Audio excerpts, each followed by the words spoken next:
Hi, everyone. This is Justin Olbrantz. And this is Don Schaefer. And you are listening to the Wise and the Wandering podcast for those who know the way and for those who are led astray. And if you feel like you fall into either of those categories, then you're in the right place. So let's dive in. So, Don, what are we going to talk about today? Well, I think we're going to be talking about happiness here. I think it's an important element in everybody's life. And a lot of people lack it. I agree. And I guess, why would you say people are lacking happiness? Well, if sometimes you have to understand what creates happiness. And a lot of times, happiness a lot of times is a sign of a good heart. And people sometimes, because of the things they do in life and the areas that are affecting their life, they allow themselves to be robbed of a happiness. And just to put a little foundation to this sort of thing, a lot of people seek after happiness in different ways. I know we were created to serve one another. And a lot of times when we serve one another, that's where we find true happiness. And God has created us that way. But a lot of times people are just serving themselves. So they allow themselves to get into the position where it's hard for them to find happiness because somebody else has to make them happy. And when we realize it's our responsibility for our own happiness, the things we do, it isn't somebody else's responsibility to make us happy, but we ourselves, I know a lot of times I run into people that come up and say, Don, I'm not happy. And I always ask them, what are you doing? Because, something has to be done there. Right. I think so. And I think it all starts with ourselves. And I think the underlying question everybody has is, how do I achieve happiness? I think everyone, largely thinks that happiness comes from success. Yeah. Happiness comes from popularity. Yeah. Happiness comes from fulfillment in your career or your personality or your identity. Yes. And that there's a happiness that's essentially like this kind of contentness that's supposed to come with that. It's almost like the ultimate level of pleasure that can be achieved. Mm-hmm. And I think that's when we look at happiness, the way that we are looking at it, that's what makes it not be obtainable for us. I think we're looking at happiness the wrong way. I think we think of happiness the wrong way. Yeah. I guess... Having said that, what do you think happiness is? How would you define happiness? Okay. Well, I define happiness as having like an inner joy, an inner excitement inside of us. A lot of times what happens in life is people go and maybe buy a new car, or they get themselves a brand new house, or they do something and see their favorite band play to create some happiness. But what that really is just a happening. It happens and then it's over. Yeah. What God wants to do is He wants to get us into a place where we're happy all the time, where we wake up happy. The Bible talks a little bit about having joy in the morning. And a lot of times it's the way we look at life, the way we process life, the things we do, and also seeking after the things of God that creates a happiness inside of us. And that's where you don't need a whole bunch of money. A lot of your wealthiest people are some of the most unhappiness. I'm not saying that money doesn't help with happiness. Having a little bit of money can make a person happy sometimes, but it isn't the element that has to be there. And some of the happiest moments sometimes are situations where people do not have a lot of money. They're struggling that way, but yet they find happiness in life because they're doing the right things. They're serving one another, seeking after one another to help one another, and they're also seeking after God and keeping in a relationship with Him. Yeah, and I think that I think you hit it on the head, and I think that when it comes to finding happiness, you have to look, I guess one person has to look within themselves first to find happiness, and I think that relationship with God is so important to actually achieving happiness. And I would even say that the word itself is probably more equivalent to it's joy. That's what you said, yeah. to living in joy. Yeah. And rather than, it could be called happiness, but I think what we're really talking about is joy and living in joy and rejoicing is in terms of an action and living in the state of consistent contentment with what we have and with what we are and with who we are. Yeah. And I think that's so important to have God, because I think up until then, if there is resentment in your heart, if there is resentment in your life, if there is a bitterness that's in your life, Yeah, that's bad. that's gonna block you from Yes. getting happiness. Oh, yeah. That's gonna completely block you from being able to feel happiness. Yeah. And everything that you do in your life, it won't even matter because there's that bitterness, there's that resentment, That's there's good. just that completely negative barrier that's stopping you from achieving it. Oh, I like that. I like that because I know the Bible says that bitterness is the root of all evil. And so what it does, it robs us. You know, it creates resentment, it creates jealousies, creates anger, creates all this stuff. And like you're saying there, Justin, it swipes us from the opportunity to have happiness. And that's where we have to be at peace with God and our fellow man. And we can develop a happiness inside.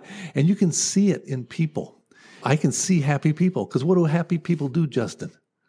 They got something on their face most of the time. They smile. They smile. That's right. You know, happy people smile a lot. You know, and so a lot of times I see people when they got smiles on their face, you know, it gives me kind of a warm feeling inside because now that's a happy person. And it doesn't have to be at some special event. They don't have to have some special car or anything like that. They can be just walking down the street and you can pick them out. You know, I know the Bible talks a little bit about the fruits of the Spirit. You know, the righteousness, peace, joy, happiness, meekness, temperance. Against such there's no law. You know, and that's where the Bible tells us you will know them by their fruits. So a lot of times when I see people, I can tell what they're doing in their life. I can tell what they're not doing in their life just by their facial expressions. You know, they say it's a lot easier to smile than to frown. It takes less muscles. A lot of people in life, they look so tormented, so sad. You know, am I ever going to be able? And sometimes you feel in life like you got to make them happy. You know, I mean, I like to use cheerful comments. I like to say things and try to get a smile on people's faces, but it's work. You know, it's work when people aren't doing what they need to stay happy. And like you're saying, Justin, it's the joy that God pours into our life as we develop a relationship with Him. Yeah, and I think it's just distinguishing and knowing that you can only truly be happy with having a relationship with God and having God be a part of your life versus trying to do it all by yourself. Yeah. And maybe you can be happy trying to do it all by yourself, but it's going to be a whole lot easier having a relationship with God. Oh, yeah. Because He wants you to have happiness. Yeah. Yeah. He wants you to have joy. That's right. I mean, if we're talking about the Bible and all the times that it says rejoice in the Lord. Yeah. You know, rejoice. I think that's a strong theme in the Bible, but the Lord wants you to have happiness. That's right. Jesus preached people having joy in their lives. He did. People preached people having happiness in their lives. Oh, yeah. And, you know, if you understand how it all works and you can understand that if that's what Jesus wanted for people and God essentially sent Jesus to the world to save His creation, to save the world, if you believe it or not, at least if you understand it. Having known that, I have a proposal. You do. Allow me to make a proposal. There you go. Maybe to you, to anybody who's listening right now. Having known that about Jesus and what God did for the world, I guess, can you find forgiveness in your heart for God? Ooh. Because He found forgiveness in you. Yes, He did. And He found forgiveness in you before you were even born. Yeah, that's true. You came into this world already forgiven. So can you forgive God? You know, because God has the ultimate authority. So most people aren't going to position things this way and say, you know, to basically that you're putting yourself in authority over God and you have to be able to grant forgiveness to God. But not even that. I just think that there's that bitterness, there's that resentment, there's those situations that you've been through in your life, those negative experiences that you've had maybe with religious people that have allowed you to not maybe accept a relationship with God. That's true. So maybe that's the forgiveness that you need to finally start achieving happiness. That's true, and because so many times people blame God for everything, and no matter what happens, if it's a rainy day, He gets the blame for it. It doesn't matter what it might be. And what Justin is saying is so true. We have to have a forgiving heart, and it's interesting to looking at Jesus because He counted it all joy in the things that He did for us, the suffering and being able to set us free, and He was a perfect example of giving of oneself to find true joy, which Jesus did. He had absolutely nothing when He left this world. They even took His clothes at the end, but yet the Bible says He found it all joy in doing just that. And it's an example for us because it isn't about things. It isn't about what we can do and all that sort of thing. It's the relationship that we can have with Him and with other people. And our relationship to learn to love other people, to be able to serve other people. It's through this that we get joy. And I know a lot of times we can use Christmas time as an example. What joy it is for parents, to give their Christmas presents to their children and see the excitement in that child. I mean, you worked for it, you slaved for it, whatever you did, you give it to your child and they're excited. And it's the same thing with God. He's got so many gifts that He wants to give us, and what joy He sees in our excitement in all that He has to give, and be able to open up our lives and smile and get excited about Him. Powerful times, Justin. Yeah, and you talked about before the fruit of the Holy Spirit. You were mentioning that before. Yeah. And I know it says in the Bible, I think it might be like Galatians, but it says that having joy in advanced circumstances is only possible with the fruit of the Holy Spirit, which would be joy. I mean, having joy in advanced circumstances. So no matter what you're going to go through, you're going to rejoice in it. That's right. No matter what it is. You're going to be content in all ways. Yes. Which is probably easier said than done. But I think that's maybe what true happiness is I think the consensus that we're coming to here. To be fully content in all ways and to constantly have a joy in your life. Oh, yeah. And the Bible also talks about, which is getting to what you're saying here, Justin, it says the joy of the Lord is my strength. So in life, a lot of times, we're very weak. See, if I lose my temper, if I get all twisted out of shape, I get a bad attitude and all this stuff, and I start looking at things in the wrong way, I am not very strong as far as joy and stuff is. And a lot of this is indicators, because when I get away from doing things for Him or seeking after Him or helping other people, serving other people, the nature of our bodies when we're born into this world is a very selfish nature. It seems like when we're not doing things for other people, we gravitate back to a selfish way real quick. And a lot of times the indicators are our attitude, the way we see things. And that's where if we can do the right things, what happens is the joy of the Lord becomes our strength.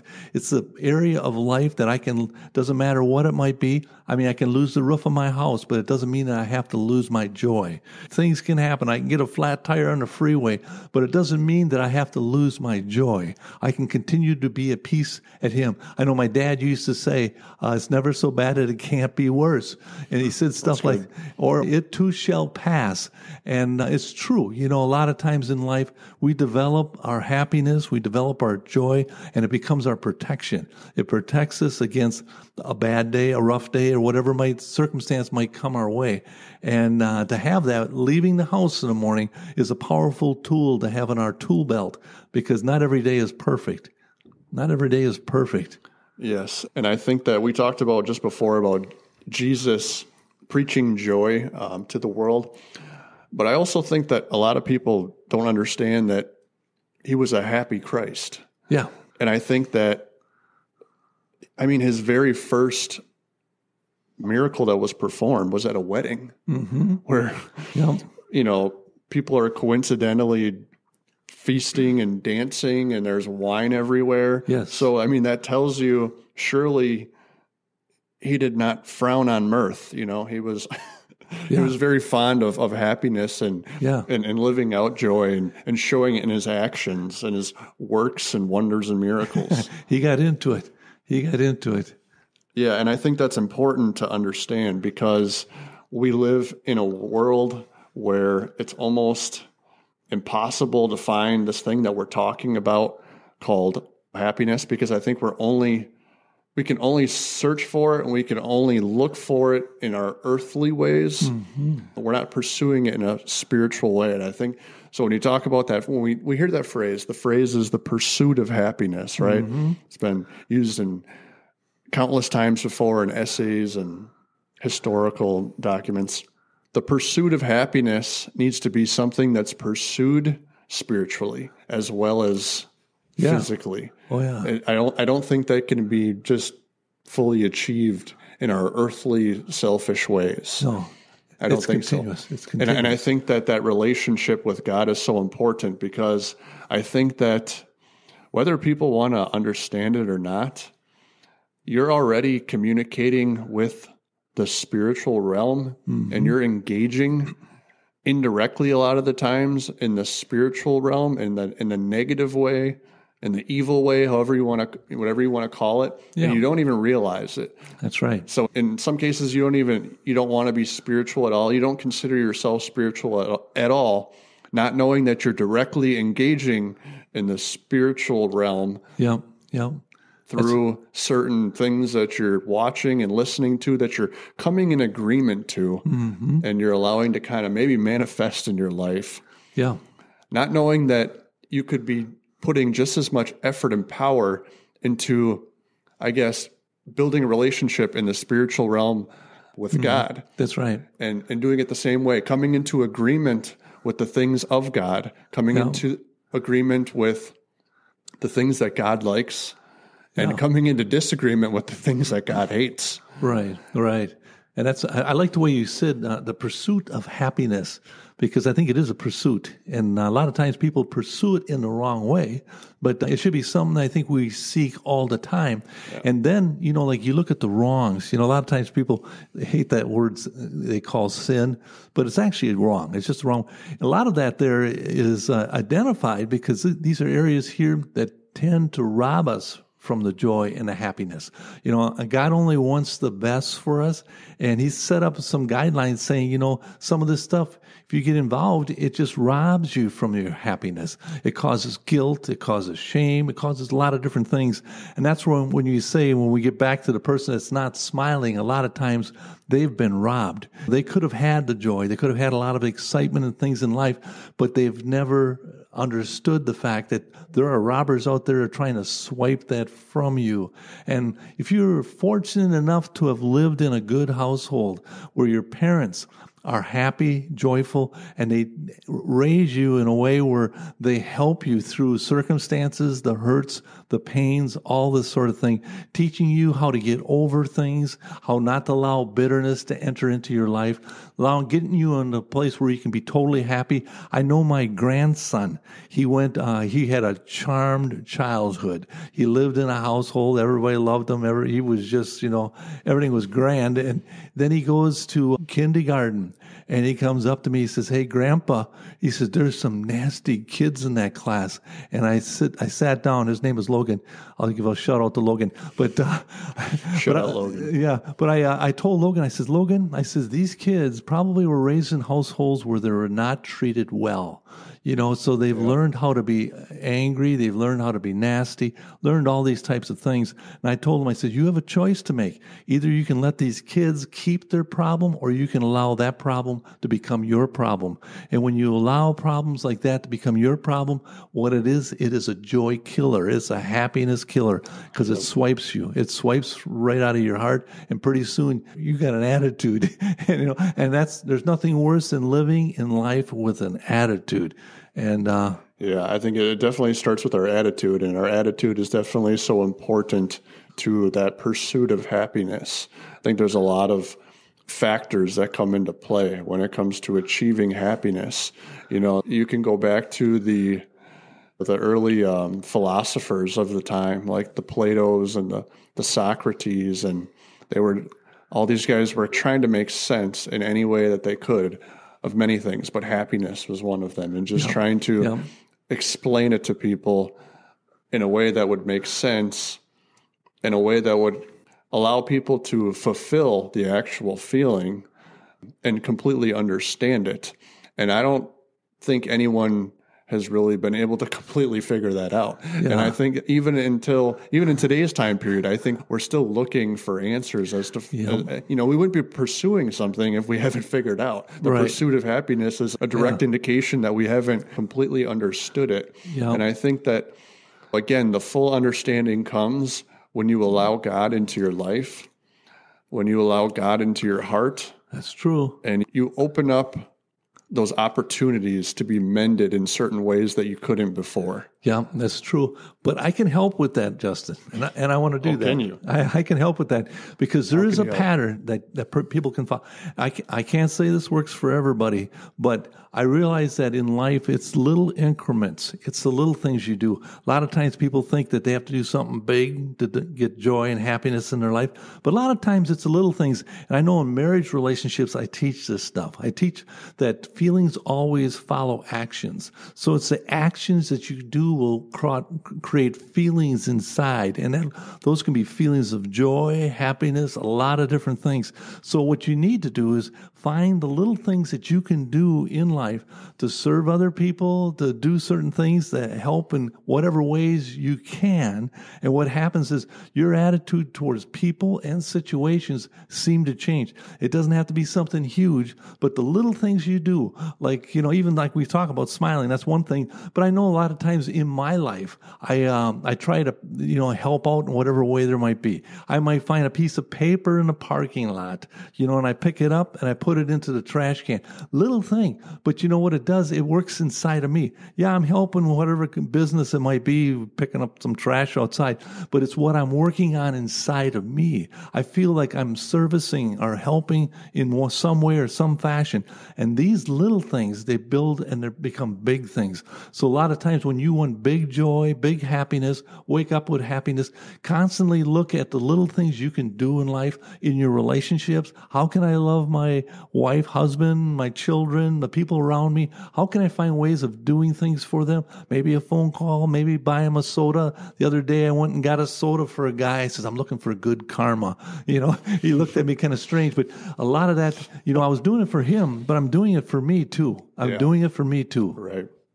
I agree with that. And I could say that it all starts with helping out other people as well. I know we talked about that in purpose, and I think happiness comes with purpose. And I think those two that coexist together in a way, because when you feel like you have purpose, I think you are in a state of content. I think you are in a state of joy. Yeah. When you feel like you're truly making a difference, when you feel like you're truly impacting somebody. Mm-hmm. And I think you can only do so much for yourself. Yeah. You really can only do so much for yourself. This is true. You have so much to give. And I think, of course, you have to help yourself first, but you really have to give to others. Yeah. And I think it will be returned if you do. One way or another, it will be returned. And I think a lot of people don't realize that because they're struggling so hard on trying to help themselves. Yeah. Where, you have to get over your own obstacles. You have to get through your own hurdles and stuff like that before you can help other people. And of course, you can't really give what you don't have. Yeah. Yeah. And I think you have to find it first and you have to possess it first to help other people. Mm-hmm. So I guess doing little things is exactly what I would say. Just anything that you can in your own life to create those little moments that kind of have this momentum, but it carries into something bigger. When you can make it habitual, when you can just keep doing it to the point of it's a bunch of little things, but then the momentum that it has is something much greater. Oh yeah, because it starts forming different habits in your own life. It does, and I think you can only get to a state of happiness by changing your habits. Yeah. I don't think because if you haven't achieved happiness right now, habitually where you are. That's right. I think some things need to change. Yeah. And I think that's the harsh reality for people is I can't just get happiness right where I'm at. And I think you can in some cases, and it depends maybe on your perspective. Mm-hmm. It depends maybe how you look at things. Yeah. It depends maybe how you look at that class. But when it comes to and I think living in a world where we could just get whatever we want whenever we want. We can get food delivered literally to our couch essentially, we just got to hang our arms out the front door and just snatch a bag off the ground. Just easy as that. in a world of convenience, it makes it harder to achieve something that is not just easily convenient. Mm-hmm. it's hard to grasp something in a world of convenience. It's hard to understand that it's going to take some time. It's going to take some change. It's going to take some work to get to a certain feeling. Oh, yeah. And a feeling that when you achieve it, maybe you can achieve it more frequently and you can achieve it for an extensive period of time. Mm-hmm. But the world itself is almost twisting you and turning you in so many different ways and is causing you to just feel like you'll never even have a chance from the starting line. Yeah, yeah. I know it's a rough world out there, and, to be able to have this one element in your life is powerful because, a lot of times we enter into situations that are boring or it's just not good. It's just not good. And, if we don't have the right attitude, if we don't have the happiness and joy in us, we're going to be thinking bad stuff and all that. I remember one time I was at a wedding and there was free drinks. And the dinner was a little bit late and people were standing around, and all that. Well, I said to myself, you know what? I am going to change the atmosphere to this whole thing. Nice. So I went up to everybody and I asked them what they were drinking. And they gave me their orders. And I went to the bar and I got them their drink and I brought them back the drink. So by the time I got around all these people, everybody was sitting there, what's going on here? It was free drinks at the bar, but I was taking the time to do all this sort of thing, change the atmosphere. Who was getting the greater joy? They were getting joy out of this whole thing. And I did it with a smile on my face, but I was getting tons of this stuff. I felt good for about 2 weeks after that, just by doing one thing. So a lot of times, you have to step out of yourself and do things just to bring happiness to somebody else, maybe visiting somebody or whatever it is. Because as you bring this stuff, it comes back to you. And I know, I used to say a good compliment usually lasted me about a week, but a lot of times when you do good things, this brings joy and happiness. And sometimes this can last you for weeks because you've developed something. But when you don't do this stuff, if it's all you care about is yourself, what happens is you've swiped an opportunity that God has given you. You swiped an opportunity for joy and happiness to enter into your life. A lot of people deal with depression, unhappiness, and a lot of ugly things in life, all because they haven't got over themselves and to the point where they're willing to help and serve other people. Because the moment, as Justin was talking about, the moment we take that time, the moment we realize this and take one effort in front of it in doing this and acknowledging God in our lives, things start to change and He starts to pour a mega dose of everything we need in life. That's so powerful what you're saying, Don. And I think it's definitely so powerful because it might take that one kind of almost like life-changing moment for you to ever achieve real happiness. Yeah. I think some people go their entire life and don't achieve real happiness. Mm-hmm. And I think that a lot of people, if you want to talk about the world that we're living in, I think most people are afraid to try. Most people are they're afraid to even start because they're afraid to fail. This is true. And the fear of failure keeps people stuck. And you're not going to achieve happiness, true happiness in your life if you're fearing failure. This is true. Because failure is just holding everybody back in this world of comparison. And I think that especially with the social media age, things are a lot different nowadays in terms of comparison than maybe when you were growing up. Yeah, the definition of happiness is probably different today than it was when you were growing up. Oh. And I think that the world of comparison really keeps people down. It keeps people from really going anywhere because I can go on this person's profile and see that they have this glamorous, great life. And I'm really only seeing a video or I'm really only seeing a picture. Mm-hmm. But it's really showing me that I'm not doing what they're doing and I'm not living as good as they're living. So therefore, happiness is kind of something that I'm actually viewing from the outside. Yeah. Happiness, I'm almost getting like a glimpse of what happiness looks like, and it creates this almost impossible level of standard in your perspective, in your mindset, because just by witnessing this one person who took a picture, right? It can change your whole perspective now. And now it seems almost unachievable to you because you're already comparing everything you're doing in your life to somebody else. I know. Yeah, it can make things pretty miserable. I know a lot of what happiness does in a person's life is what, in regards to what Justin's saying here, it gives you contentment. You learn to be content with what you have and where you're at. And I know, talking about different generations, I go back a little bit further than Justin does, but we learn to be content with very little. Because I remember at Christmas, You only got 40 years on me.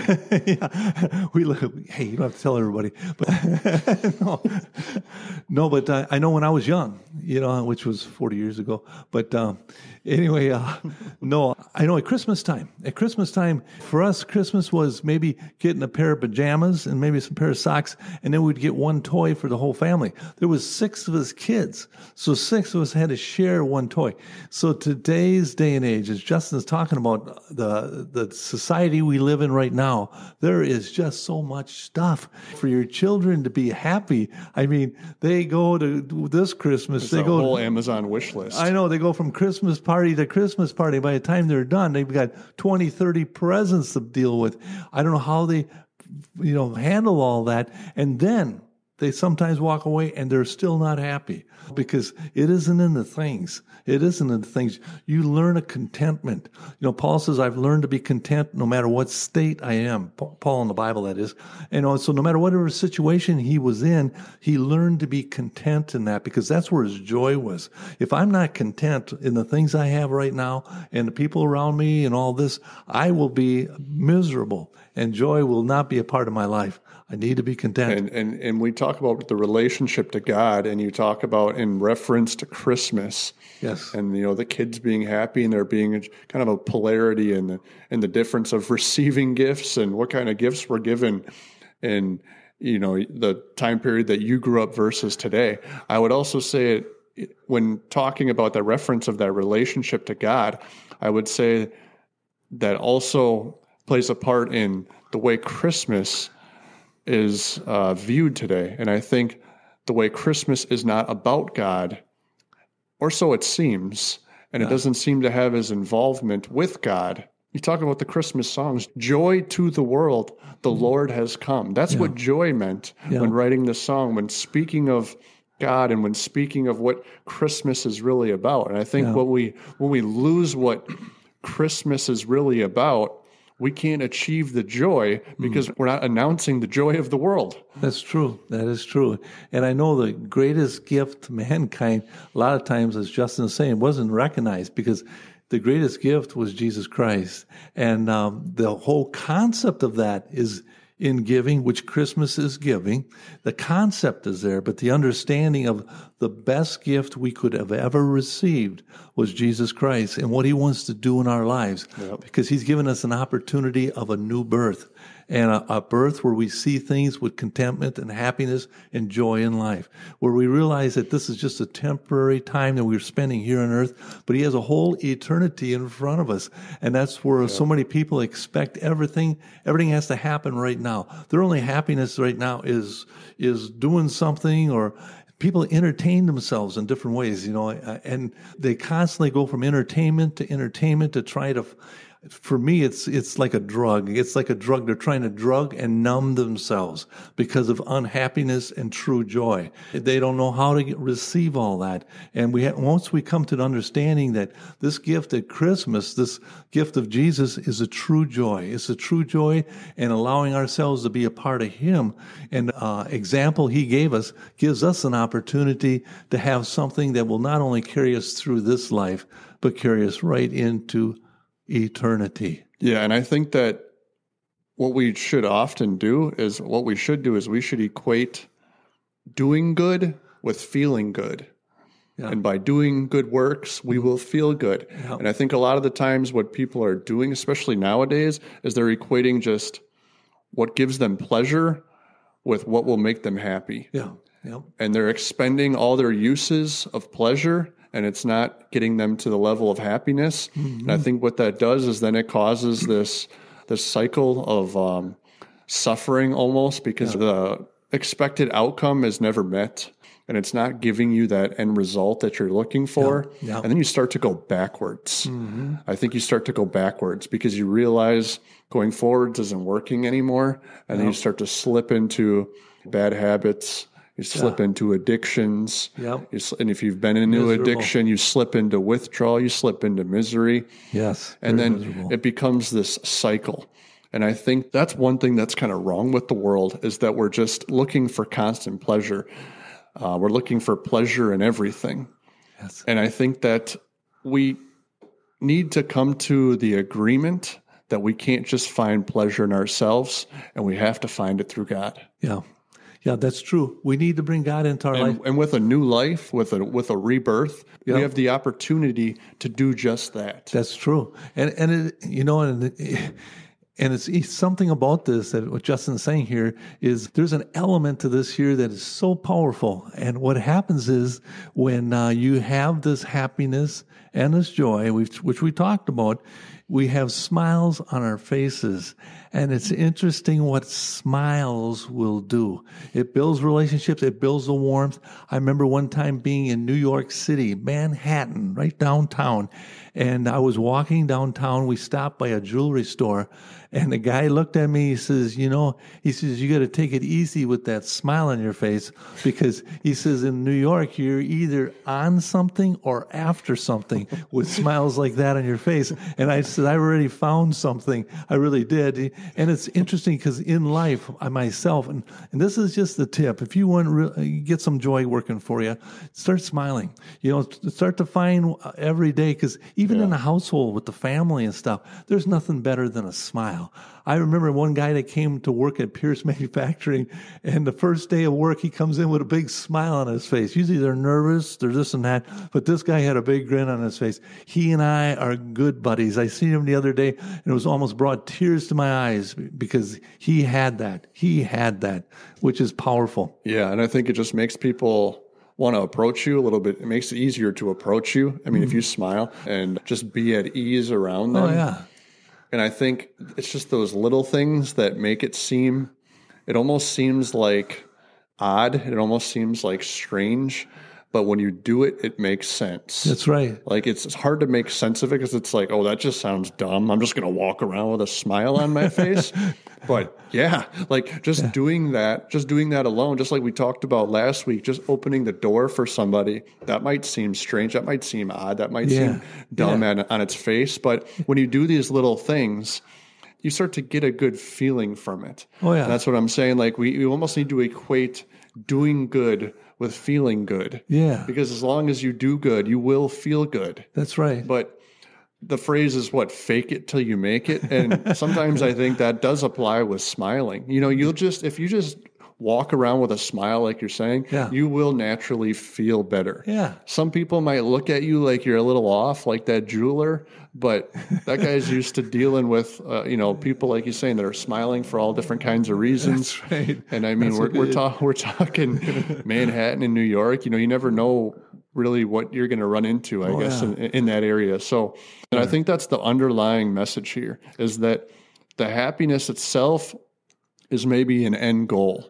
Well, how are you going to get there? Yeah. Are you just going to be upset right now that you're just not feeling happiness? Are you just going to focus on all the things that are, making you, I guess, on all the negative things that are keeping you from feeling happiness? Are you just going to look at everybody else's life that seems to be in a good place and they seem to be in a state of happiness without wanting it for yourself? Nope.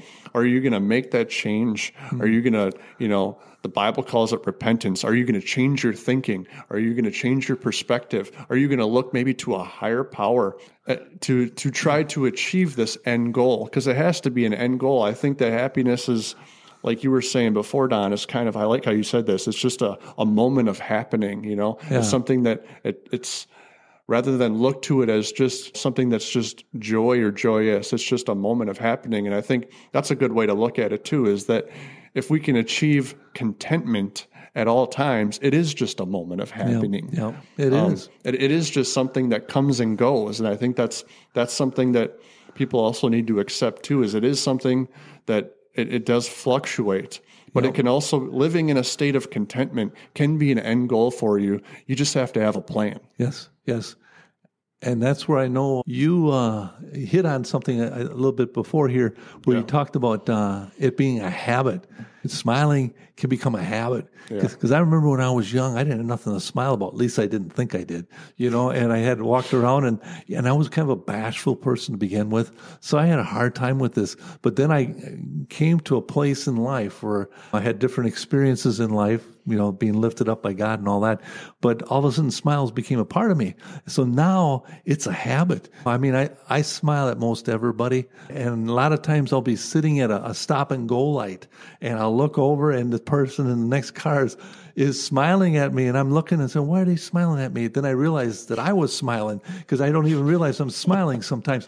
And that's where I'm going to be looking for people out there that possibly have listened to what we've done here today, and I am going to be looking for smiles. So the next time I see somebody smile, I'm going to be thinking maybe they will listen to this podcast. Maybe this happiness is a part of their life. Yeah, and we hope we can bring a smile to your face. And I mean, that's the ultimate goal right now is if you're not smiling right now, to get you to smile. Yeah, Justin's smiling right now. And to hold that smile. I definitely am. And I think it might seem a little odd at first, but everything seems odd to you that's not already a habit of yours. Yeah.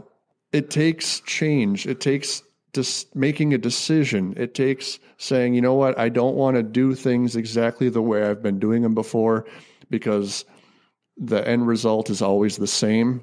And I'm just trying the same things and getting the same result. Mm-hmm. So it takes a certain level of change. Yeah. It takes a change in your habits, in your perspective, in your spiritual life. That's right. I think it takes a change in your spiritual relationship with God. I think because if you know that God wants you to be happy, then the best way for you to achieve that is by allowing Him to do it for you, allowing Him at least to participate in it with you.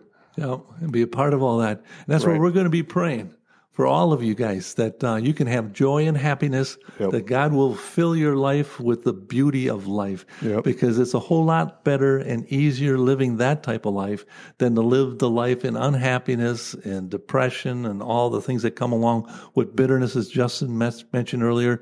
God wants the good things in your life. And I know happiness is part of the package. And the package is the key word there. And I often like to say this, is that the present itself, when you think about the word present, right? When you really want to focus on the present, it can, be a time period. It can be state that we're in right now. It can mean, the package, a present at a gift. Mm-hmm. And I think that the word present is so important to focus on, especially in our current time period and month that we're in. But the word present is so important because everything happens, everything changes in the present. And it's the reason I think it is called this, I like to say this, is it's called a present because it's a gift from God for opportunity. Yeah. All of the opportunity happens right now. It does. It's all in the present, and it's His gift to you. Yep. So if you want happiness, focus on the present and accept the gift. Yep, that's true. Because I know that in what Justin's saying there, because it is all about the now and it is about the present. Because a minute ago was the past, a minute beyond this is the future. So what do we have? You're not going to find happiness focusing and living in the past, and you're not going to find happiness just always worrying about the future and focusing on the future. That's right. So we got to focus on the present, and we have to focus right now. And we have to realize that we are the only ones accountable for our own joy and happiness. If we are looking for other people to give us that, we are in trouble. Accountability is a whole nother topic. I know, that's a hard one, man. That's tough.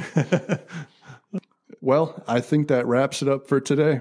This was a good one, Justin. I think so too. Hey, we're glad you guys found your way here today, and we hope you can join us again next week for another good word. Until then, stay blessed by the best. See you guys.